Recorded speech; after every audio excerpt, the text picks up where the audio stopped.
Olá, pessoas do Planeta Terra, eu sou Cleveline Eu sou a Regiana.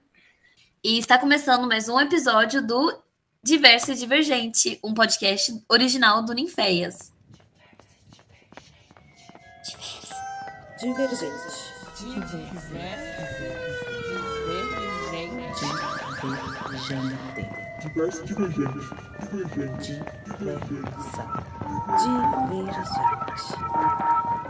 Produção.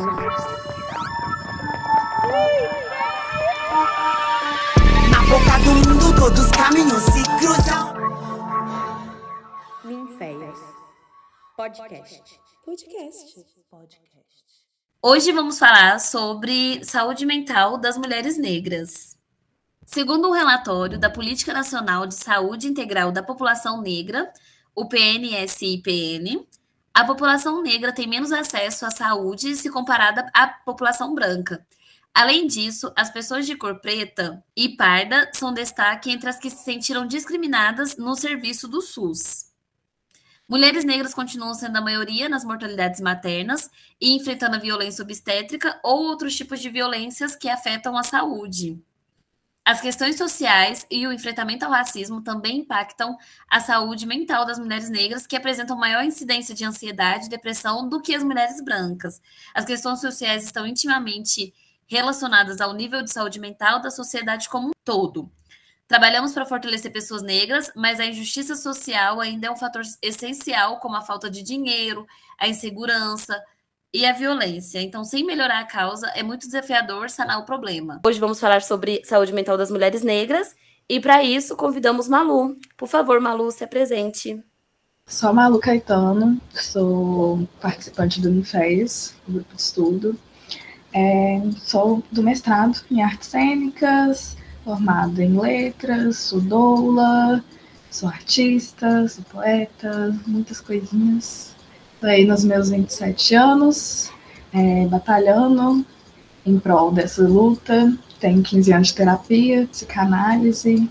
Então, desses 27 anos, 15 anos de terapia, eu tenho um tempinho bom aí de compreensão de como a saúde mental afeta a nossa população. E, enfim, é isso. Como o primeiro tópico do nosso podcast, que vai ser dividido em alguns tópicos que a gente achou mais relevante tratar hoje, é a solidão da mulher negra, aproximação por carência. É doideira falar sobre a questão da solidão da mulher negra, porque quando a gente fala sobre isso, me remete muito ao ensinamento da Beatriz Nascimento, assim, que ela fala sobre a categorização da mulher negra em 3 lugares. Ou ela é aquela mulher negra retinta que está sempre destinada para os lugares de trabalho e de trabalho que são bem análogos à escravidão, assim como o trabalho doméstico, que a função de trabalho é idêntica ao período colonial, a mulata exportação, que aí nós 3 nos incluímos nesse estereótipo, e a mulher negra de pele clara, que é tida como a preta para casar. Só que, né, dentro da sociedade, todos esses 3 estereótipos, eles são bem complexos na vivência ao certo. E eles também moldam muito essa questão, na minha concepção, né, sobre a solidão da mulher negra, que é uma questão que envolve não só as questões da negritude, mas envolve as questões do gênero e envolve classe. E Angela Davis já fala que raça que dita classe e que dita o gênero. Então, a gente é jogada nesse lugar de sempre estar sendo um corpo do outro, né? O outro nesse espaço é sempre a pessoa branca.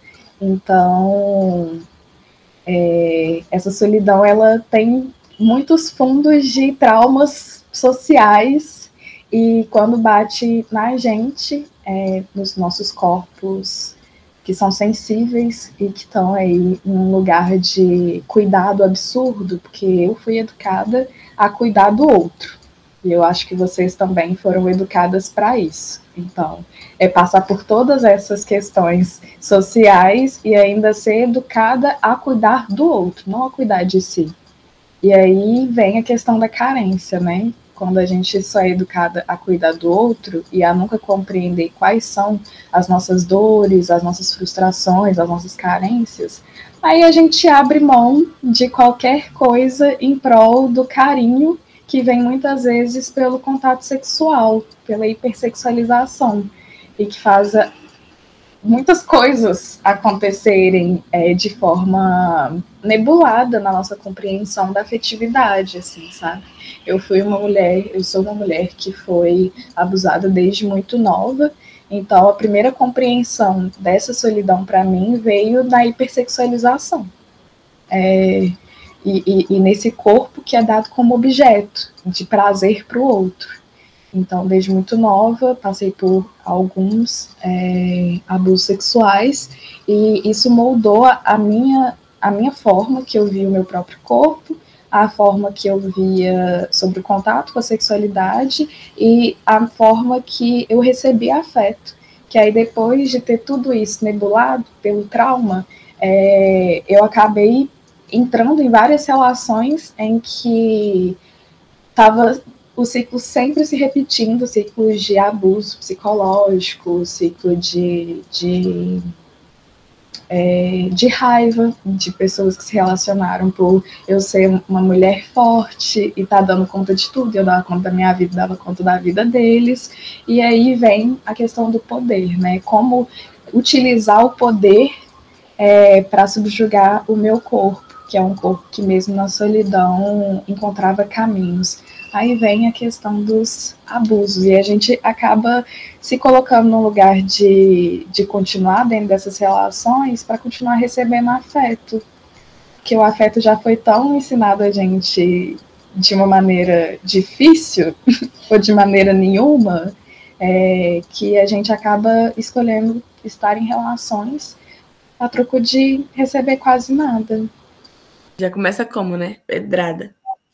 Quando a gente vai pensar a solidão, acho que uma das primeiras coisas que a gente que é corpo adulto, a gente leva nisso são as relações, porque as nossas relações elas são moldadas através de como a gente via as relações sendo dadas na nossa infância. Então a gente reproduz todo esse ciclo novamente.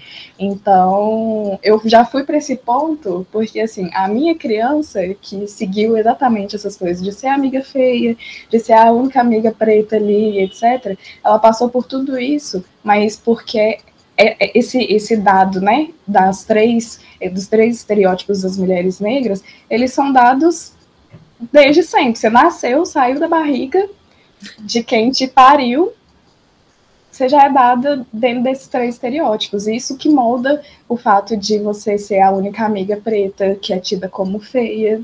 E aí, depois, você começa a ganhar corpo, você já é hipersexualizada. Você já sai da neguinha para mulata de exportação, onde seu corpo ele é tido como o objeto por outra pessoa. Então, a gente é sempre olhada nesse lugar da sociedade, assim. Mas a minha religião, ela me coloca num lugar eu sou candomblessista, iniciada em Oxum, para eu abençoe os meus mais velhos, abençoe os meus mais novos, abençoe a todas as versões de mim que eu tive que morrer para estar aqui hoje.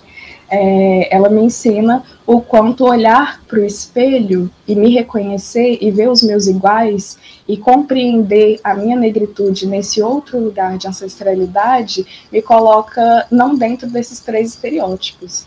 Muito pelo contrário, me coloca dentro de uma outra visão da negritude em si, que é além da branquitude. Não é a branquitude que dita quem são os nossos corpos, não é a branquitude que dita de onde vem a nossa solidão, sabe? Por mais que eles obriguem a gente a sentir essa solidão, assim, sabe? Obriguem a gente a estar dentro desses estereótipos. Mas no momento em que eu me reconheci e que eu fiz as pazes com todos esses traumas e eu vi que eram traumas que essa branquitude colocou em mim, aí as coisas mudaram de lugar, porque o amor de Oxum inunda e lava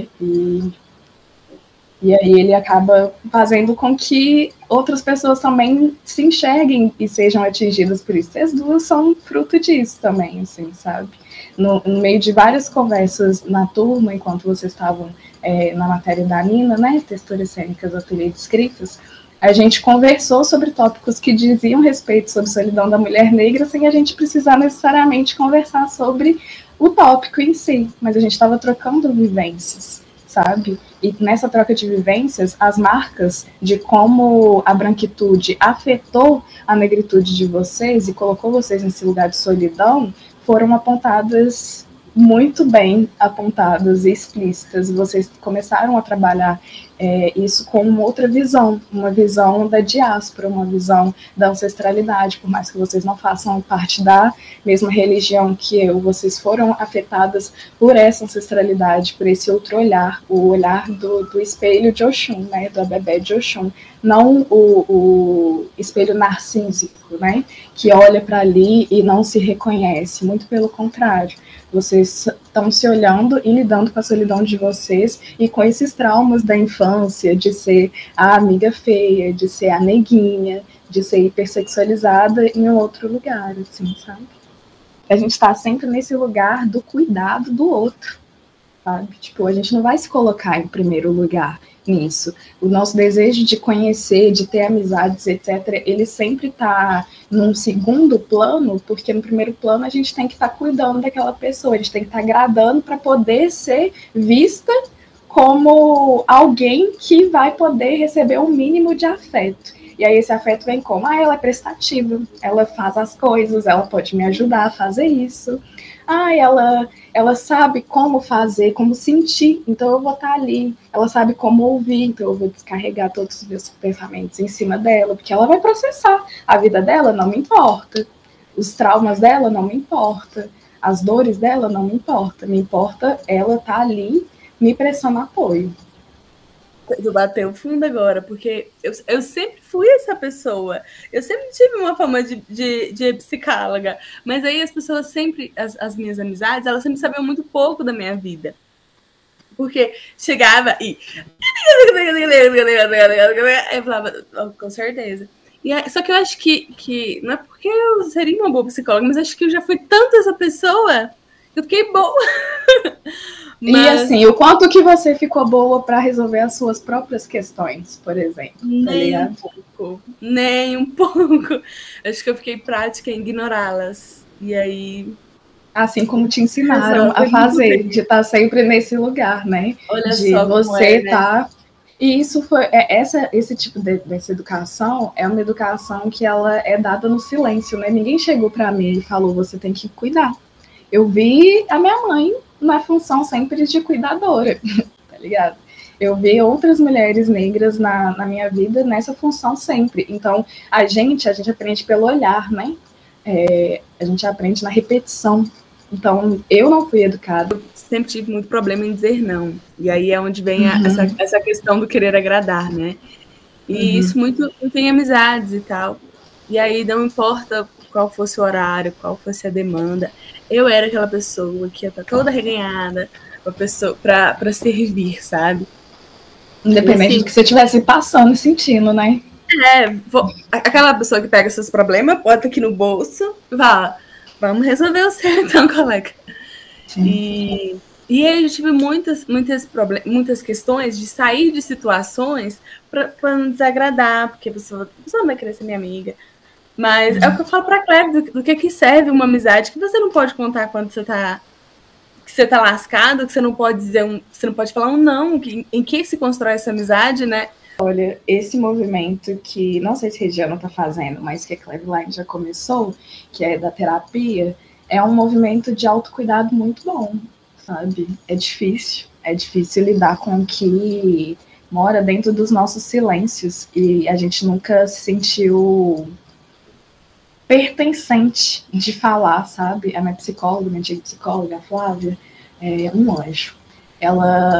Uma vez ela me falou, assim, sobre essa questão de eu não falar de mim, que eu sempre também só falava do outro. Eu tô assim, por que você sempre chega aqui toda semana e você fala sobre como o outro te afetou? Por que você não fala como você, de fato, se sentiu afetado? O que você tá sentindo de fato? Isso, eu olhei e falei, nossa. E eu sempre joguei todas as minhas questões na escrita, né? E quando eu comecei a passar para a fala, as coisas que eu só conseguia processar escrevendo, ela falou uma coisa muito séria comigo, que é que eu só conseguia tornar real algo que tinha acontecido comigo quando eu escrevia, que era a minha única forma de me comunicar, porque eu não achava que eu era capaz de falar, então eu escrevia. E aí, esse foi um lugar que me colocou, tipo, tá, então para eu me cuidar, além de escrever, eu também tenho que falar, sabe? Eu tenho que falar de mim, eu tenho que enfrentar as minhas próprias questões, o que eu sinto, a forma que eu preciso também desagradar o outro, para ele não me atropelar. Mas esse movimento de tornar real o que acontece com a gente é difícil, sabe? É difícil. E a gente acaba tendo esse espaço da terapia, assim. Eu entrei na terapia pelo CAPS infantil. Fui tratada no CAPS infantil por muito tempo. E essa é uma questão dentro da população negra, que é a falta de acesso, né? A essas questões públicas, mas essa falta de acesso acontece muitas vezes porque a galera nem sabe que o serviço público oferece esses rolês, tá ligado? Tipo assim, oferece psicólogo gratuito, oferece várias outras coisas, em relação, por exemplo, o exame Papa Nicolau, tá ligado? E é difícil porque, assim, eu acho que eu, por exemplo, eu demoro às vezes a ir pro médico porque eu chego lá no consultório, é muito difícil eu lidar e eu estar lá sendo recebida por uma pessoa preta, tá ligado? Como você vai se dar esse cuidado, sendo que a pessoa que vai estar ali provavelmente não vai conseguir lidar com as questões que tem intrínsecas em todas essas fitas. Por exemplo, quando eu vou fazer exame de Papa Nicolau e tem algum enfermeiro, é um enfermeiro que vai fazer, eu sempre peço, falo, não, eu não quero que seja um homem cis, porque eu fui abusada sexualmente e eu não estou me sentindo confortável para isso. Mas eu já atingi esse nível de fala. A maior parte das pessoas que são vítimas de trauma não se sentem confortáveis para isso. E aí, tipo, acaba reproduzindo outros traumas por essa questão de não conseguir atingir esse autocuidado da fala, de estar dando limite, de conhecer os nossos próprios limites, os limites do nosso corpo, os limites da nossa cabeça, sabe? Então, podemos falar sobre onde curar nossas feridas? O que eu tenho a dizer sobre onde curar nossas feridas é que o Jesus que eu acredito não é o Jesus branco, e que quando eu escuto um tambor do congado, gente, não sei explicar, mas é surreal. E isso é algo ainda que eu estou trabalhando em mim para ter essa coragem de fazer esse movimento, sabe? Mas isso é o que eu tenho a dizer. Gostaria de ouvir de você, Malu, e de você, Regiana. Esse processo de, né, quando eu penso assim, onde buscar ajuda, e o primeiro que a gente aprende é realmente na religião, né, de orar e jejuar sem cessar, como diz as escrituras, do Jesus, como diz a Clésia. Esse movimento foi um movimento muito complexo, assim, sabe, de crescer numa família que era realmente do Jesus, do Espírito Santo, da Trindade, não sei o quê, e aí chegar na universidade, ver tudo que essa religião também fez, assim, sabe? E começar a ver as camadas, esse processo de catequização, e depois ver um preto pastor era uma coisa que me deixava muito triste, e aí ficava nesse conflito, assim, aí eu chegava na universidade, eram muitas coisas que eu via, assim, na religião, e me deixava possessa da vida, me dava raiva. E aí também era aquela coisa que eu sempre cresci, assim, aprendendo a pedir ajuda nesse lugar, sabe? De oração. E conversando com a Cléber, eu acho que o consenso que a gente chegou é de pedir ajuda primeiro na terapia, e que, né, eu sou testemunha da terapia sem fazer, mas, assim, primeiro na terapia, eu acho que depois dos nossos, assim, sabe? Porque acho que o poder que tem de se rodear dos nossos é uma coisa que tem feito muita diferença na minha vida, sabe? De conversar com pessoas e entender que nós tem nós, sabe? E enquanto eu não chego lá para saber para onde que eu tô indo, tô nos nossos, assim. E isso tem feito muita diferença. Mas é conflituoso, é desesperador às vezes, é confuso, mas estamos chegando. Atualmente, eu encontro a cura no amor de Oxum. Eu tive a graça de ser iniciada pela mão do Babalorixá de Quinho de Logunedé. No Ilé Axé, eu falo Logunedé o Mioxum. E voltei para casa. Eu voltei para o útero. Eu voltei para o útero da minha Iá, sabe? Toda a falta, todos os traumas que meu corpo já passou, toda a raiva, assim, que me afogava, hoje ela inunda de amor, sabe? Oxum, ela me escolheu antes de eu vir pro Aiê, né? Antes do meu corpinho, antes da minha alma vir pro Aiê, que é a terra, o Oxum já tinha me escolhido. E a relação pró-Iá é uma coisa que eu ainda estou aí aprendendo a lidar, mas poder conhecer as minhas guias espirituais, a minha vovó, a minha preta velha, a minha cabocla, a minha pombagira, a minha malandra, a minha herê, que veio para me sarar, elas me abriram a oportunidade de conhecer Oxum e de fazer essa conexão com aqui e com a terra-mãe, né? Que é a terra África, com a minha primeira ancestral maior, assim, sabe? Retiraram os nossos ancestrais da terra deles, mas a gente ainda tem formas de estar fazendo essas conexões. E eu não enxergo essa conexão apenas dentro da religião. Eu estou dentro da religião de matriz africana, mas essa ancestralidade, ela roda no meio da roda de freestyle no hip hop, ela roda no meio do encontro de capoeira, na gira, tá ligado? Na ginga, ela tá dentro dos encontros de congado. A nossa ancestralidade, ela tá difundida de inúmeras maneiras, sabe? Os nossos ancestrais nunca pararam de agir e de fazer a gente conectar com essas energias dele, porque a nossa cura tá na felicidade, tá ligado? Tudo que os brancos não querem é que a gente goze de felicidade, de vida. E tudo que a nossa ancestralidade mais ensina para cultivar o espírito é gargalha, sabe? Gargalhada de pombagira é oração. Essa é a minha oração hoje em dia, é o sorriso. E isso foi ensinado para mim pela minha mãe, tá ligado? Tipo, minha mãe, ela é uma pessoa que sempre sorriu muito e sempre ficou muito incomodada pela minha depressão absurda na infância e na adolescência. Ela falava comigo, você tem que rir, independente do que acontecer, você tem que rir. E hoje em dia eu consigo compreender isso, sabe? Era a forma dela de me passar uma educação que eu só fui entender o fundamento dentro do terreiro, sabe? Mas é o fundamento que foi passado para ela, pela mãe dela, que é sorrir, que é viver, que é estar sempre perto da felicidade. E por que não estar perto da felicidade em comunhão com os meus irmãos, aquelas pessoas que se parecem comigo? Por que não estar nessa comunhão de felicidade perto dos meus parentes, sabe?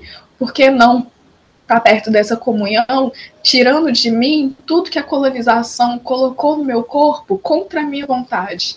Porque eu nasci nesse território que deixou de ser Pindorama e foi para o Brasil, e nessa transição muita coisa se perdeu, entre aspas, porque nunca esteve perdido, assim, sabe?